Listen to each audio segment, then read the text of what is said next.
So I spent over $1,700 and counting to start a tiny matcha stand at my local farmer's market.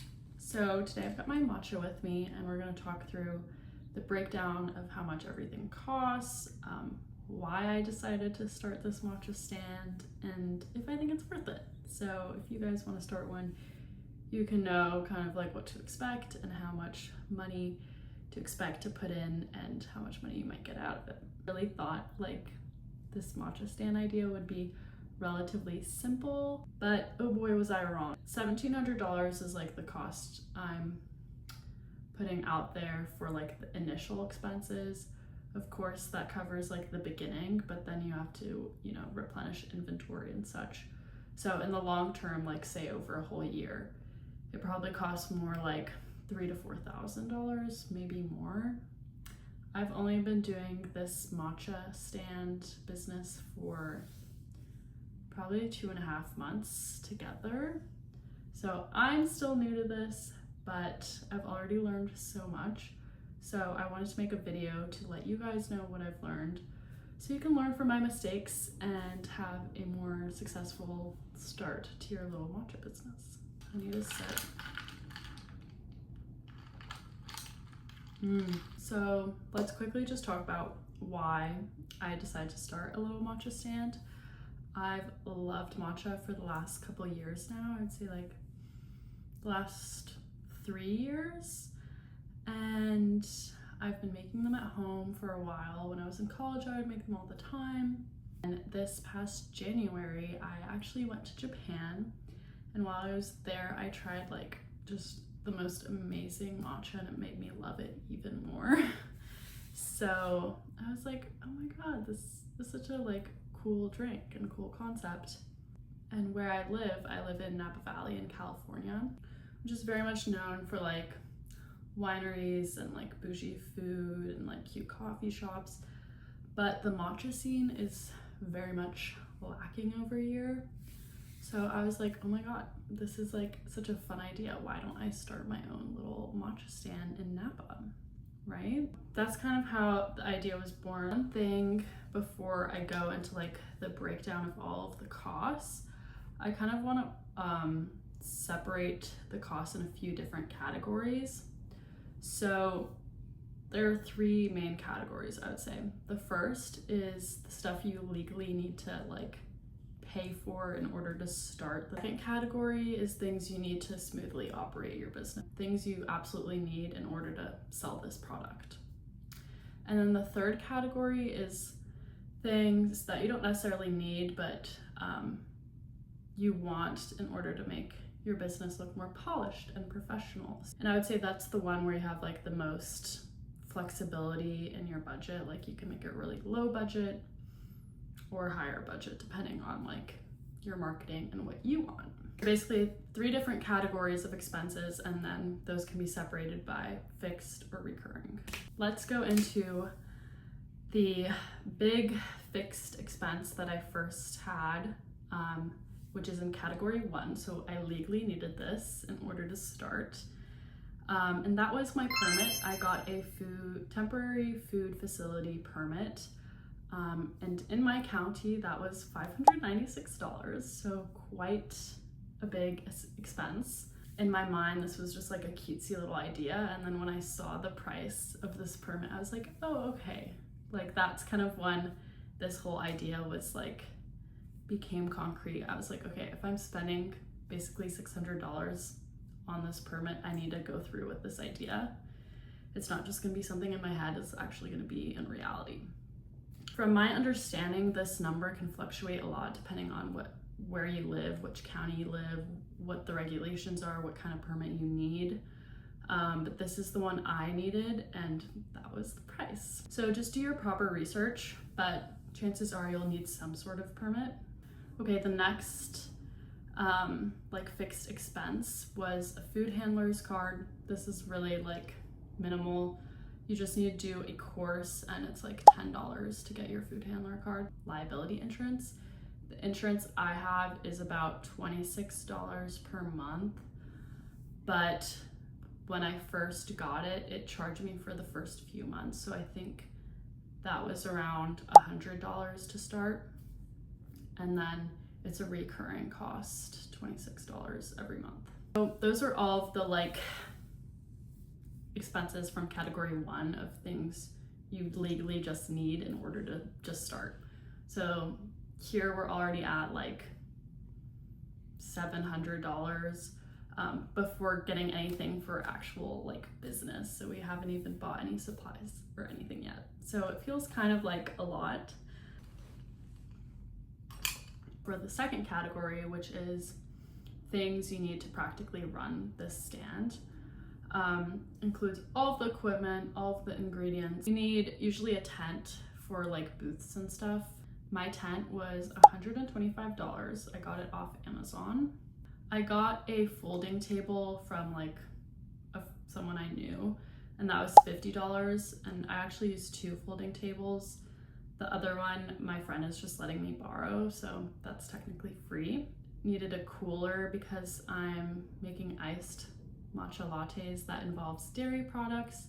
So you need to make sure your dairy is staying cold, so you need a cooler. So I got one off Amazon for about $70. So I had to buy some insulated thermos things to keep the water warm for the matcha, and that was $70. All of the matcha like tools and equipment, I'm honestly like estimating this, that was about $100. So that's like your whisks, your matcha bowls, your sifts, your measuring tools, scales. I got a small scale to make sure I'm like precisely doing 4 grams of matcha per latte, so that kind of stuff.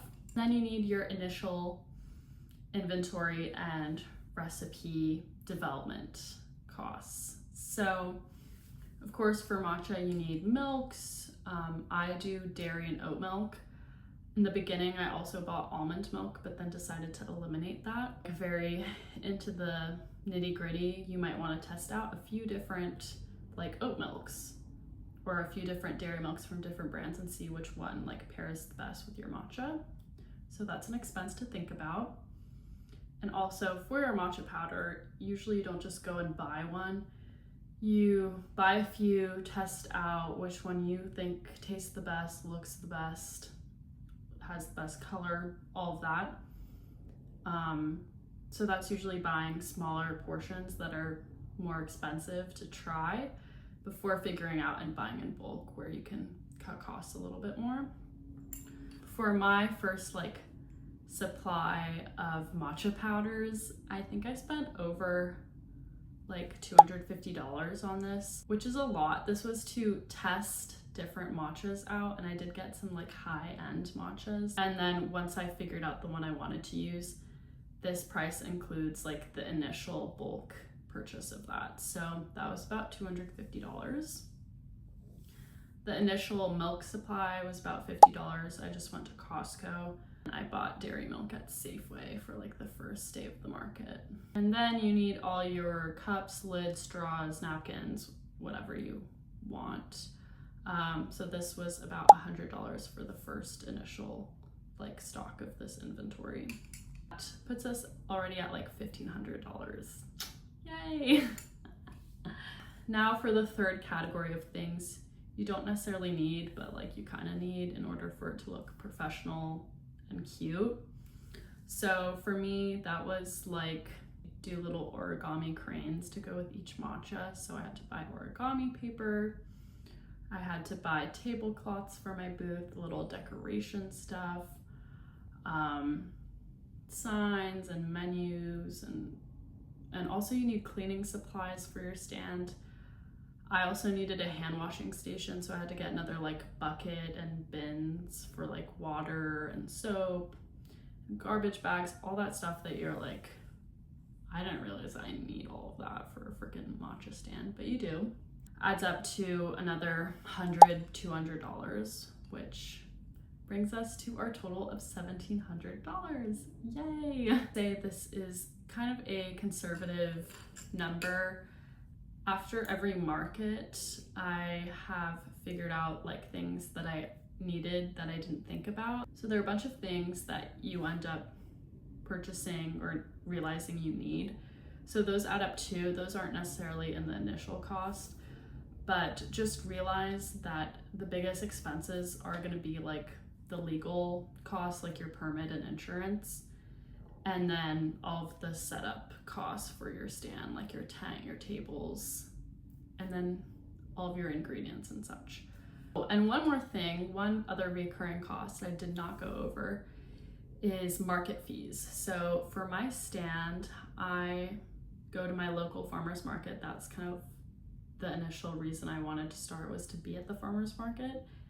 And I didn't realize that you had to pay a market fee to like be a vendor at a farmer's market.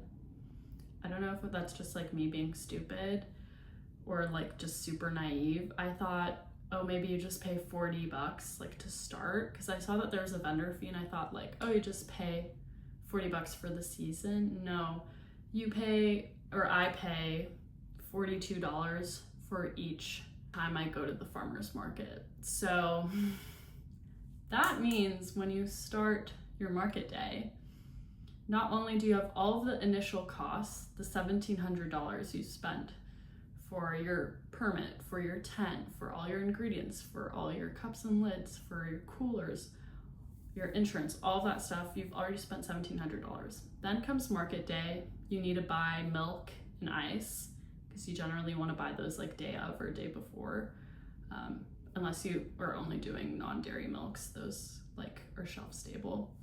But anyways, you spent $1,700, then you spend another little bit on like day of expenses, and then you pay a market fee. So already the day of the market, you're already in the negatives by a lot.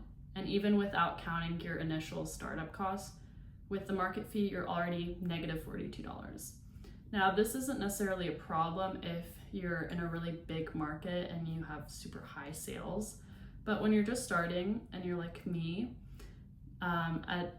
that's doing their market in a very small town with a lot of older people that don't know what matcha is, starting already negative like $42 plus all the other things can be really disheartening, because especially for something like matcha, my prices are $6 to $8 depending on the size. So that means I already have to sell quite a few matchas just to like break even for the day.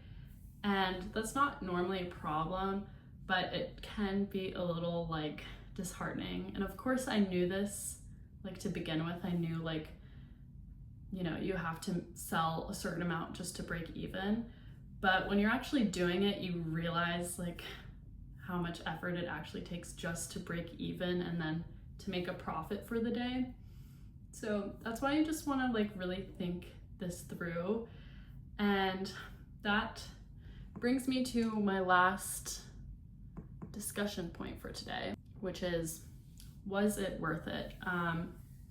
So yeah, I've spent at this point probably $2,500 or more, and I've been doing it for 2.5 months, and I don't think I've broken even completely yet.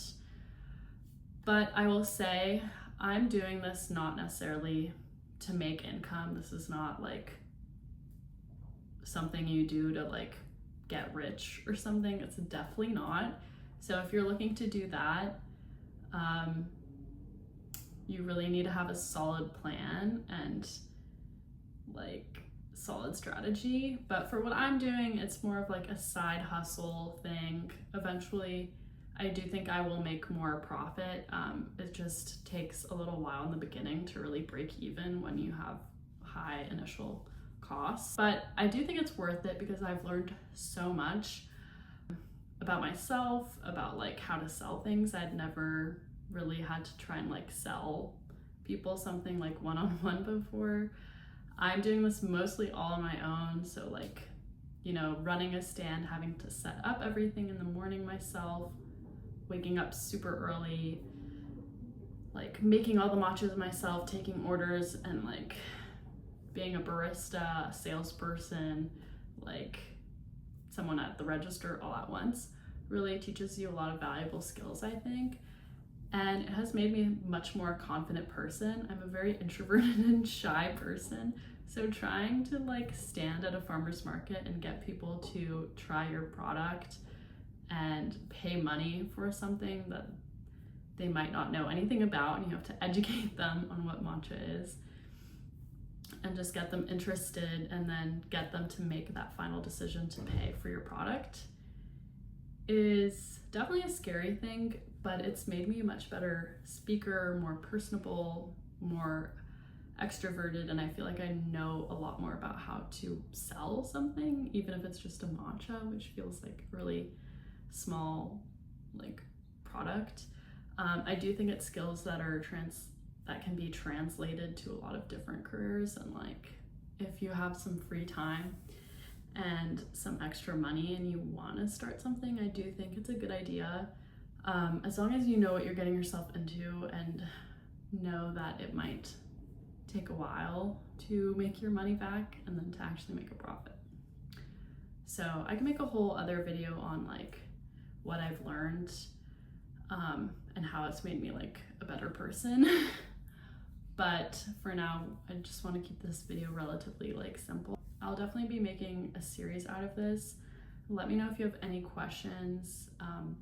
And I also do have my Etsy matcha starter guide linked below if you're interested in starting your own matcha stand or matcha pop-up at a farmer's market or not at a farmer's market. It goes through everything you need to know, helps you come up with like your pricing, budget, why you want to start, what your goal is. So it's very helpful. I wish I had that as a resource before I started.